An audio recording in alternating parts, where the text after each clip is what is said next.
చెప్పండి, అసలు రాజకీయాలకి అంటే మీరు బీఎస్పీలోకి పోవాలన్న ఆలోచన మొదట్లో ఎట్లా వచ్చిందన్న? నిజానికి నేను తెలంగాణ ఉద్యమంలో జేఏసీలో జేఏసీలో ఫౌండర్ మెంబర్గా ఉన్నాను. పిడమర్తి రవి జేఏసీ చైర్మన్గా ఆయన ఉన్నప్పుడు జేఏసీలో వన్ ఆఫ్ ద ఫౌండర్ మెంబర్గా ఉన్నాను. ఆ తర్వాత తెలంగాణ ఉద్యమంలో ఢిల్లీ స్థాయిలో కొట్లాడినాము 40-50 రోజులు. తెలంగాణ సాధించుకున్న తర్వాత మళ్ళీ కేసీఆర్ ముఖ్యమంత్రి అయిన తర్వాత మళ్ళీ కేసీఆర్కి వ్యతిరేకంగా మళ్ళొక ఉద్యమం మొదలైంది ఉస్మానియా యూనివర్సిటీలో. ఆ పోరాటంలో మళ్ళీ ముందు వరుసలో ఉండి కొట్లాడే బాధ్యతను కూడా నిరుద్యోగుల తరపున మేము ఎత్తుకున్నాం.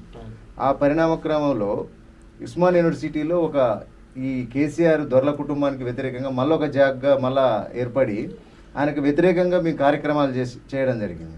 దానిలో భాగంగానే 2016లో తెలంగాణ జనజాతర అని చెప్పి మేము చాలా పెద్ద ఎత్తున ప్రోగ్రాం తీసుకోవడం జరిగింది. ప్రభుత్వానికి ఈ యొక్క ప్రభుత్వం మీద నిరసన తెలియజేస్తూ ఎల్బీ స్టేడియంలో ఆయన ఇక్కడ ప్రభుత్వ తరపున సంబరాలు చేస్తే మేము ఆయనకు వ్యతిరేకంగా ఉస్మానియా జేఏసీ తరపున మళ్ళీ ఆర్ట్స్ కాలేజ్ ముందర పెద్ద ఎత్తున కూడా సంబరాలు చేసినాం. ప్రతిపక్ష పార్టీలన్నింటిని కూడా పిలుస్తూ కాంగ్రెస్ మిగతా అన్ని పార్టీల ప్రతిపక్షాలు టీఆర్ఎస్ కాకుండా మిగతా పార్టీలని మిగతా సంఘాల నాయకులని అందరినీ కూడా ఆ కార్యక్రమానికి ఇన్వైట్ చేయడం జరిగింది. ఇన్వైట్ చేసిన క్రమంలో ఇది ప్రతిపక్షాలకు సంబంధించిన కార్యక్రమం అందరినీ మొత్తం గృహ నిర్బంధం చేయడం జరిగింది. ఎక్కడికక్కడ గద్దర్ గారిని, విమలక్క గారిని, ప్రజా సంఘాల నాయకుల్ని, బట్టి క్రమార్కుని, శ్రీధరబాబు గారిని అందరిని అరెస్ట్ చేశారు. కానీ రేవంత్ రెడ్డి మాత్రం చాలా చాకచక్యంగా వ్యూహాత్మకంగా ఆ కార్యక్రమానికి అటెండ్ కావడం జరిగింది. రేవంత్ రెడ్డి గారితో పాటుగా డాక్టర్ చెరుకు సుధాకర్ గారు ఇద్దరు మాత్రమే అటెండ్ కావడం జరిగింది.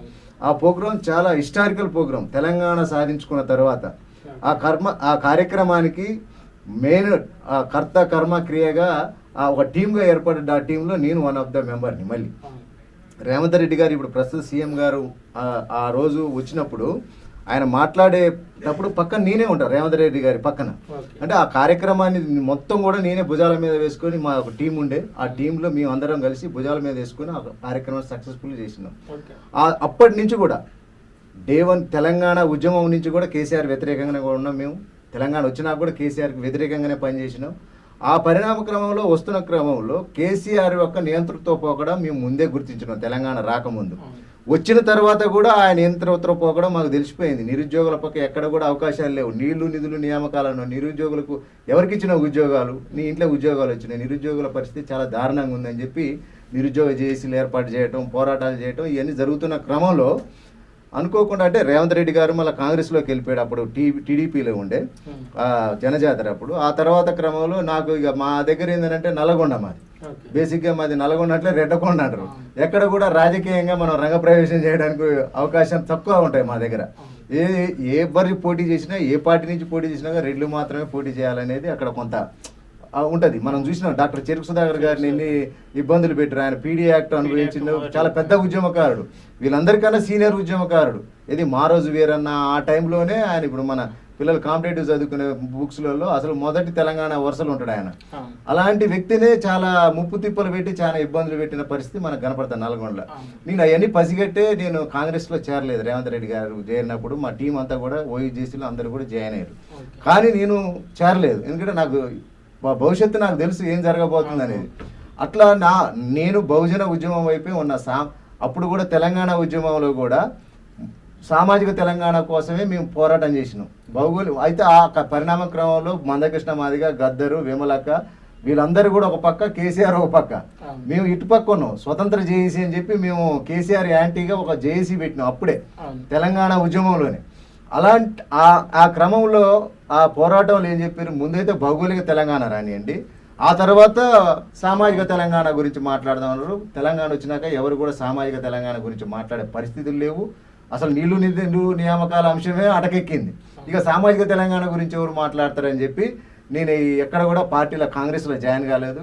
నా పోరాటం నేను చేసుకుంటూ వస్తున్న బహుజన పోరాటం, బీసీ ఉద్యమం వేదిక నాది 2000 తెలంగాణ ఉద్యమంలోనే అది రిజిస్టర్ చేసుకోవడం జరిగింది, బీసీ ఉద్యమం వేదిక.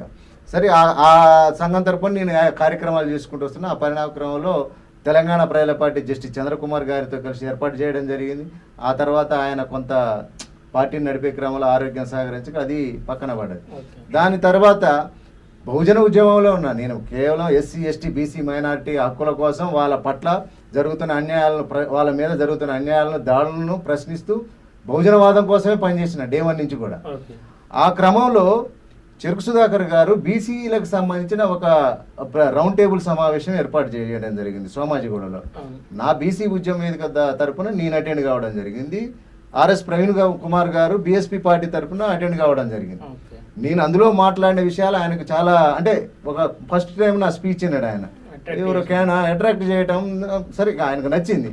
ఏమంటే పిఏని పంపించి మనోడు మన పార్టీలో చాలా కీలకంగా అవసరం ఉంది పోయి మాట్లాడానంటే, ఆయన పిఏ మల్లికార్జున యూనివర్సిటీ క్యాండిడేట్. అతను వచ్చి నన్ను వచ్చి సార్ మీ బాగా ఇంప్రెస్ అయ్యండు, మీరు పార్టీలో బహుజనవాద ఐడియాలజీ బాగుంది మీకు, మీరు మన సార్తో కలిసి ప్రయాణం చేస్తే బహుజనవాదానికి అసలైన నిర్మాతలు మీరే అవుతారు, పార్టీలో కూడా కీలకమైన స్థానం ఇస్తారని చెప్తే సరే 1-2 సార్లు కలిసిన క్రమంలో కూడా ఆయన పార్టీలో నీకు మంచి భవిష్యత్తు ఉంటుంది అని అంటే, నాకు అధికార ప్రతినిధి కావాలి సార్ నాకు పార్టీలు అంటే, మన పార్టీలో ఆ పోస్ట్ లేదు. కాంశీరామ్ గారు వచ్చిన దగ్గర నుంచి కూడా ఆ బీఎస్పీ సిద్ధాంతంలోనే money media mafia not allowed, కాబట్టి మన దాంట్లో ఈ మీడియా అనేది నాట్ అలౌడ్ పార్టీలో, కాబట్టి అధికార ప్రతినిధి పోస్ట్ ఉన్నదని అంటే, సరే కొంచెం ట్రై చేయండి సార్, మేడం గారితో మాట్లాడి నా ప్రొఫైల్ పంపిస్తా, ఒక ఉద్యమకారుడుగా ఒక డాక్టరేట్ కూడా నేను ఎవరి మీద చేసిన PhD empowerment of backward classes study of post 73rd constitutional amendment act in Nalgonda district. అంటే బ్యాక్వర్డ్ క్లాసెస్ మీదనే పిహెచ్డి చేసింది నేను. డాక్టరేట్ తీసుకుంది కూడా బ్యాక్వర్డ్ క్లాసెస్ మీద చేసి పిహెచ్డి తీసుకున్నాను. నా ప్రొఫైల్ అవన్నీ పంపించిన తర్వాత ఒక 3 months హోల్డ్ చేసిన తర్వాత ఓకే రైట్ పర్సన్ అని చెప్పి నాకు అధికార ప్రతినిధిగా పోస్ట్ కూడా ఇవ్వడం. సరే ఆ పరిణామ క్రమంలో అధికార ప్రతినిధి ఇచ్చారు, మంచిగా బీసీల కోసం మంచిగా మాట్లాడుతున్నాం అని చెప్పి అందులో బీసీలందరికీ కూడా చీఫ్ కన్వీనర్ పోస్ట్ ఇచ్చారు నాకు.